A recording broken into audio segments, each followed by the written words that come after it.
Bonjour, bonjour, bonjour, shalom, shalom, bienvenue dans les Seigneurs. En tout cas, c'est toujours avec un réel plaisir que nous venons tous les jours auprès de chez vous pour que nous puissions partager quelque chose. En tout cas, ce matin, nous sommes encore très heureux, mon mari et moi, de pouvoir partager quelque chose ensemble avec vous. Et ce matin, nous venons avec un nouveau thème. Et le thème d'aujourd'hui, c'est connaître notre identité en Christ. Et je vous prie déjà que le Seigneur vous fasse du bien parce que je sais que jusqu'à la fin de ce message, quelqu'un va tirer quelque chose venant du Seigneur ce matin. En tout cas, je bénis le Seigneur pour tout ce que vous faites pour nous. Je bénis le Seigneur pour ce que vous êtes pour nous. Que le Seigneur vous fasse du bien. Que le Seigneur vous bénisse. Que le Seigneur vous comble. Très rapidement, je viens saluer mon mari. Bonjour, pasteur.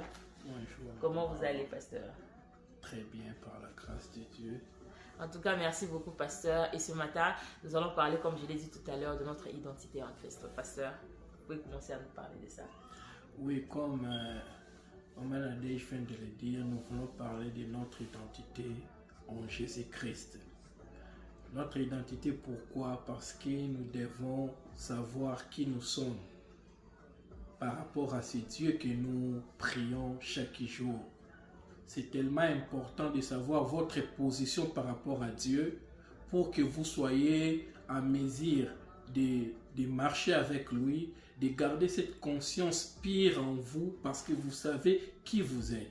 Il nous arrive des fois de ne pas faire attention dans notre marche avec Jésus parce que nous ignorons ce que nous sommes. La Bible nous dit, étant donné que l'héritier sera toujours un enfant, il est égal à l'esclave. Pourquoi? Parce qu'il ne sait pas que tous les biens qui l'entourent l'appartiennent. C'est à faute de connaître son identité, vous allez dans votre marche avec Jésus-Christ perdre beaucoup de choses. Il y a beaucoup de choses que nous débattons, nous combattons, justement parce que nous ne savons pas ce que nous sommes par rapport à Dieu. Si nous savons ce que nous sommes, ce que nous représentons devant Dieu, ça va changer notre manière de vivre. Ça va changer notre manière de voir la vie chrétienne que nous menons du jour au jour. C'est important, bien aimé, de savoir qui vous êtes, qui nous sommes devant notre Dieu. Parce que quand vous êtes parents à la maison, vous avez vos enfants n'ont pas peur de venir vous déranger. Vos enfants n'ont pas peur de venir, de s'approcher de vous pour vous demander. Et quand ces enfants viennent auprès de vous, ils viennent avec une certaine assurance que papa va faire ce que nous lui demandons. Mais c'est contrairement pour ceux qui ne savent pas qu'ils sont devant Christ. Quand ils s'approchent devant Dieu pour demander, ils ont des problèmes. Voilà pourquoi Dieu même a insisté, il a dit, sans la foi, personne ne lui est agréable. Parce que la foi vient de ce qu'on entend, et de ce qu'on entend vient de la parole de Dieu. Or, pour que nous puissions savoir notre identité, notre position par rapport à Dieu, nous devons comprendre les Écritures. Parce que c'est là que Dieu nous a expliqué qui nous sommes. Aujourd'hui, nous allons prendre juste un verset. C'est dans Romains 8, le verset 16. Je vais le lire, c'est pas long. La Bible déclare, l'Esprit de Dieu atteste lui-même à notre esprit que nous sommes enfants de Dieu. La Bible dit que le Saint-Esprit atteste dans notre esprit que nous sommes enfants de Dieu. Quand le Saint-Esprit commence à parler de cette manière dans ta vie, votre façon de voir Dieu va changer totalement.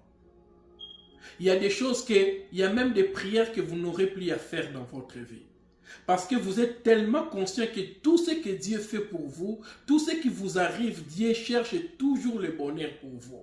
Voilà pourquoi la Bible ajoute encore, toute chose concourt au bien de ceux qui aiment Dieu. Quand nous avons notre conscience de ce que nous représentons par rapport à Dieu, laisse-moi vous surprendre un peu. Le Dieu du ciel a tout laissé un jour pour venir mourir à la croix pour nous. Si nous représentons rien pour lui, est-ce que vous voyez l'ampleur de ce sacrifice que Dieu a fait, qui nous a donné son Fils bien-aimé, venir sur la terre, vivre avec nous pendant 33 ans et monter à la croix pour nos péchés. Je suis venu vous dire ce matin, bien-aimé, que nous avons du prix aux yeux de Dieu. Nous comptons aux yeux de Dieu. Nous ne sommes pas n'importe qui devant Dieu. Si Dieu a tout laissé pour venir nous sauver, nous sommes tellement importants. Voilà pourquoi Dieu continue à nous suivre jusqu'aujourd'hui. Quand Dieu commence à te parler, quand Dieu même te châtie, c'est parce que tu as du prix à ses yeux. Mais le problème, n'oublie pas qui tu es devant Dieu. La capacité à comprendre ton identité devant Christ, ça va te permettre à fuir le péché. Quand tu es avec Dieu, tu sais que mon père n'aime pas ça. Mon père déteste ça. Donc, tu vas te régler automatiquement. Personne ne sera derrière toi pour te dire, frère, ne pêche pas. Quand tu es seul, frère, ne fais pas... Non, c'est l'esprit qui atteste à ton esprit que tu es enfant de Dieu. La Bible dit que Dieu est saint, vous devez être saint comme lui. Quand le Saint-Esprit atteste cette appartenance, il vous dira aussi d'être saint. Il vous dira aussi de faire attention de la manière dont vous marchez. C'est important. Est-ce que maman a déjà quelque chose pour ajouter? Yes, oui, pasteur. En tout cas, j'étais tellement en train de vous suivre que je bénis le Seigneur pour ce que nous parlons. Ton identité, connaître ton identité, oui. Comme tu l'as dit, pasteur, nous sommes enfants de Dieu. Des fois, ça nous arrive de faire des choses, moi j'ai toujours dit, des fois ça nous arrive de faire des choses pas très bien parce que nous ne savons pas qui nous sommes. Des fois, ça nous arrive de ne pas tellement connaître notre identité en Christ que nous sommes là en train de suivre les amis, ce que les amis font, comme on le dit toujours, hein. Tu fais ce que les autres font, tu penses que tout ce que tu fais c'est bon, juste parce que tu ne connais pas qui tu es. Et je bénis le Seigneur pour ce que tu viens de dire, pasteur, parce que si nous savons que nous sommes enfants de Dieu, si nous savons que nous avons du prix aux yeux de notre Dieu, je pense qu'il y a d'autres choses que personne ne nous dira de ne pas faire. De nous-mêmes, nous saurons que ça, je ne peux pas faire parce que mon identité ne me le permet pas. En tout cas, je bénis le Seigneur pour cette parole tellement puissante, pasteur. On peut avancer. Oui, c'est comme Maman Nadei vient de dire que tantôt nous nous laissons conduire par les amis parce que nous ne savons pas. Mais dès lors que nous sommes conscients, nous ferons attention, même par rapport au choix des amis, oui, par rapport à ce qui nous entoure, par rapport à ce que nous devons faire. Par rapport à ce que nous devons faire. Car celui qui est enfant de Dieu doit faire un tri. Tu ne peux pas vivre comme n'importe qui. Nous sommes des citoyens du royaume et notre royaume n'est pas de cette terre, de cette vie que nous vivons. Nous sommes ici en pèlerinage. Un jour, le pèlerinage prendra fin. Donc, nous devons faire attention par rapport à ce que nous faisons. Nous devons faire attention avec qui nous côtoyons. Nous devons faire attention comment nous faisons les choses. Surtout ne pas se conformer à ce qui se passe dans ces mondes. Voilà. C'est ce que la Bible dit aussi. Ne vous conformez pas aussi avec le présent. Parce que des fois on se conforme parce qu'on ne sait pas qui nous sommes. Nous ne savons pas qui nous sommes. Voilà, nous ne savons pas. Mais ce matin, nous voulons que nous puissions chasser cette ignorance dans nos esprits. Que nous soyons conscients de notre appartenance à Christ. À notre appartenance à Christ. Nous sommes enfants de Dieu.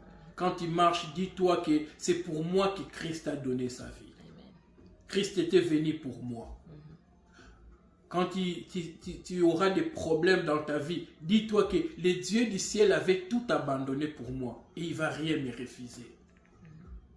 Ce n'est pas les petits problèmes d'argent que Dieu va se régner aujourd'hui. Il pouvait le faire si cela était possible, mais il ne l'a pas fait.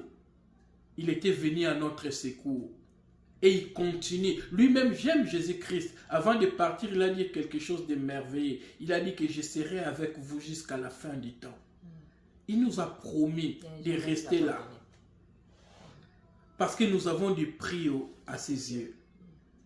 Il nous a promis de nous assister, d'être là. Il a dit même, quand bien même je serai au ciel, à la droite du Père, mais je continuerai à être votre avocat. Amen. Amen.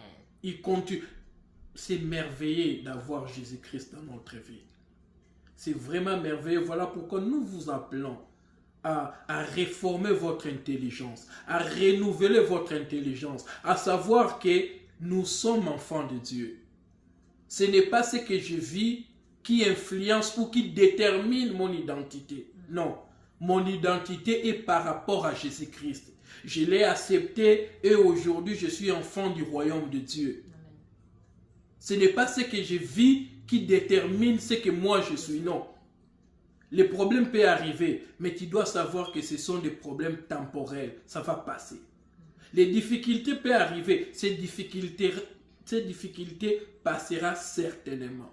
La Bible dit, rien est éternel devant nos yeux.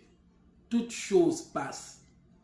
De la même manière que nous nous réveillons et nous nous dormons, sachez que le problème aussi finira par passer. Mais, bien-aimés, par la grâce de Dieu, nous vous supplions d'être beaucoup plus conscients de ce que vous êtes devant Dieu. Ça vous permettra de voir votre manière de marcher, même de les changer, de veiller sur vous-même. Désormais, par rapport à notre identité à Dieu, nous devons produire une vie de qualité. Une vie de qualité, ça demande de la consécration, de l'attention de ce que nous faisons, de l'attention de ce que nous disons.